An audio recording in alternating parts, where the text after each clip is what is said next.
Para construir una estructura submarina necesitarás una ingeniería interesante. Un gran puente sobre un río o una bahía tiene sus cimientos bajo el agua. Es aún más complicado con los túneles submarinos. La construcción submarina es un desafío. Los ingenieros deben lidiar con la presión del agua y la corrosión del agua salada. También existe el problema de encontrar los materiales adecuados. Los más típicos son el hormigón, el acero y el cristal acrílico. El hormigón no es afectado por las corrientes de agua y no se daña con el agua salada. El acero proporciona construcciones submarinas con una estructura fuerte y el vidrio acrílico es resistente, duradero y soporta la luz solar. También es transparente, por eso se usa a menudo para hacer ventanas en edificios submarinos. Como sea, cuando el agua es poco profunda no es tan difícil construir algo ahí. Los constructores crean una base temporal. Luego, encima de ella, construyen varios pilares que sostienen la estructura superior. Pero si las aguas son profundas, los ingenieros deben utilizar otros métodos.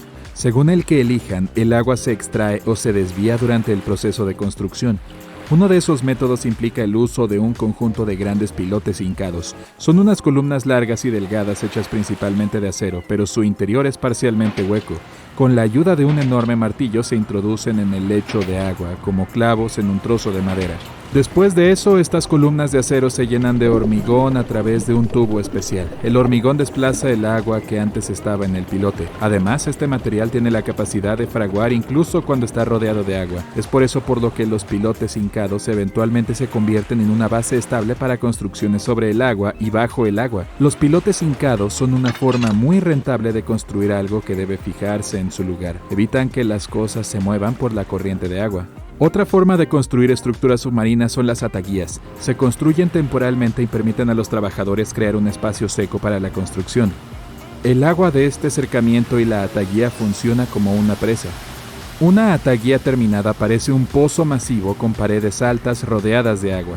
Estas se hacen de rocas, acero e incluso tierra, y pueden hacerse rápidamente y quitarse aún más rápido. Pero el proceso de colocar una ataguía es complicado y desafiante para los ingenieros. Tienen que asegurarse de que la estructura no se inunde ni se derrumbe. La forma más sencilla de construir una ataguía es apilar un montón de tierra, pero en este caso los trabajadores generalmente tienen que fortalecer la construcción de alguna manera. Ayuda a protegerla de los daños provocados por el agua.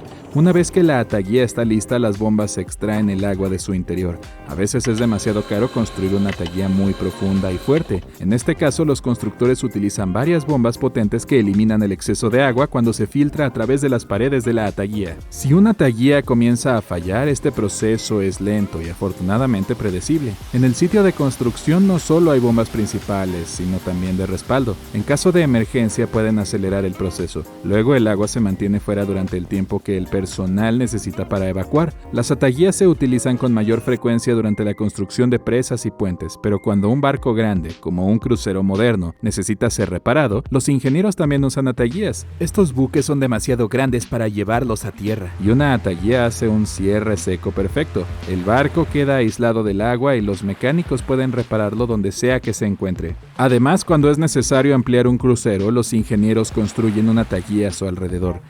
Luego bombean toda el agua desde el interior, creando un lugar de trabajo seco. El barco se corta en dos partes y comienza el proceso de alargamiento.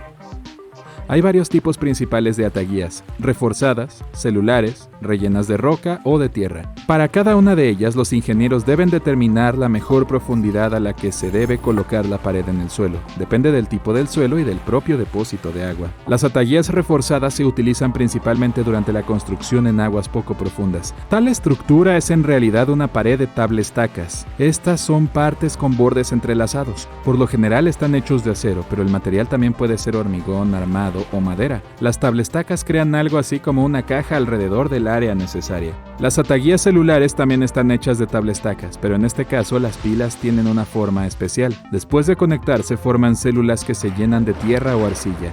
Las células a su vez crean un muro estanco. Gracias a su estructura es excepcionalmente estable. Las ataguías llenas de rocas se utilizan cuando hay mucha roca en el sitio de construcción. Se construyen sobre el suelo. Esto evita que el agua se filtre en la ataguía y las rocas sirven de refuerzo. Las ataguías de tierra se construyen en áreas donde el agua tiene menos de 3 metros de profundidad. Se crean a partir de los materiales que están a la mano: arcilla, arena, incluso tierra. También hay ataguías de pared simple y doble.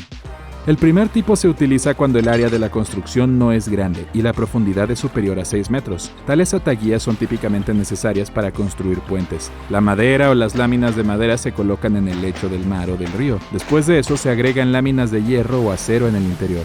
A ambos lados del muro, los trabajadores colocan sacos de arena medio llenos. Finalmente, el agua se bombea y la ataguía está lista para su uso. La ataguía de doble pared se utiliza para grandes áreas de construcción y cuando el área es muy profunda, estos sitios de construcción necesitan soportes más poderosos. Esta ataguía más resistente tiene 2 paredes, lo que le proporciona una estabilidad adicional. 2 pilas se empujan hacia el lecho de agua con algo de espacio en el medio. Cuanto más profundo es, mayor es el espacio entre las paredes. Entonces se unen entre sí. Después de eso, este espacio se llena de tierra. Las ataguías no son baratas. Esto significa que si se usa una para un proyecto, no hay otras opciones disponibles. Por eso es la mejor forma de construir presas permanentes. Cuando se construyó la presa Hoover, se colocaron varias ataguías para desviar el agua del río Colorado. Tan pronto como se termina el proyecto, el agua se bombea de nuevo a la ataguía y sus paredes, sean las que sean, se eliminan. Una forma más de construcción submarina son los pozos de cimentación. Son estructuras impermeables que se introducen en el agua. Incluso abiertos, permanecen secos por dentro. Los trabajadores pueden seguir cavando hasta llegar a una superficie sólida. Ahí es donde se colocará el pozo. Lo que es tan diferente acerca de los pozos de cimentación es que eventualmente se convierten en parte de los cimientos de, digamos, un puente o una presa. Y aunque no pienses en un puente o una presa como una construcción submarina, la mayoría de sus elementos cruciales están bajo el agua. Por ejemplo, un puente grande no podría soportar su peso sin torres de soporte masivas, y están en el agua. Hay varios tipos de pozos de cimentación, abiertos, neumáticos y de caja. Los pozos de cimentación abiertos no tienen fondo. En realidad son solo paredes verticales que permiten a los constructores cavar en la parte inferior de ellas. Los pozos de cimentación neumáticos evitan que el agua se filtre mediante el uso de aire comprimido. Esto ayuda a mantener la misma presión dentro y fuera de la construcción. Cuando los trabajadores extraen algunos materiales, estos se envían a través de un tubo de lodo especial. Cuando el pozo de cimentación llega al lecho de roca, los trabajadores lo llenan de hormigón. A diferencia de otros, una caja de pozo de cimentación tiene piso, y los trabajadores la bajan sobre una base que se construye de antemano.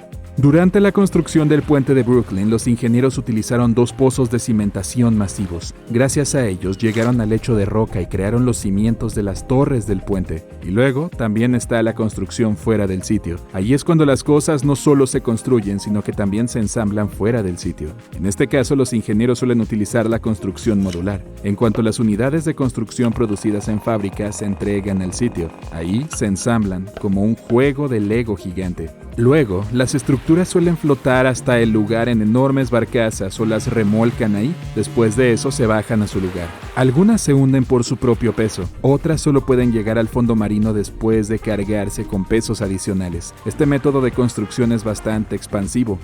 Y aún así, es mucho más rentable que construir bajo el agua. Esto último necesita ingenieros calificados y herramientas únicas. Y no te olvides de los riesgos. Pero, ¿qué pasa con los túneles submarinos? ¿Cómo diablos están construidos? Los túneles modernos generalmente se construyen con la ayuda de enormes tuneladoras. Tienen un apodo, minadores. Aunque tal mecanismo tiene un precio exorbitante, varios millones de dólares, necesita poco tiempo para crear un túnel largo. La máquina avanza muy lentamente. Tiene una placa circular especial con cortadores de disco giratorio. Pueden abrirse paso fácilmente a través de la roca sólida. Luego, la roca se deja caer sobre una cinta transportadora de salida. Otro mecanismo utiliza esta roca para construir el revestimiento del túnel de la estela del minador. De esta forma, el minador no solo excava el túnel, sino que también refuerza los muros que posteriormente lo sostendrán. Este método y 11 enormes máquinas de perforación de túneles se utilizaron para construir el túnel del Canal de la Mancha de 50 kilómetros de largo, y todo el proceso duró solo 3 años. Cortar y cubrir es otro método para crear un túnel bajo el agua. Primero, los trabajadores cavan una zanja en el fondo del océano o en el lecho de un río. Luego colocan ahí tubos de hormigón y acero hechos con anticipación. Una vez que los tubos se cubren con una gruesa capa de roca, se conectan las secciones. Todo lo que tienen que hacer los trabajadores es bombear el agua. Así se construyó el túnel Ted Williams, que conecta el aeropuerto Logan con el sur de Boston. Ahí utilizaron 12 enormes tubos de acero de más de 91 metros cada uno, y los tubos contenían carreteras ya completamente construidas.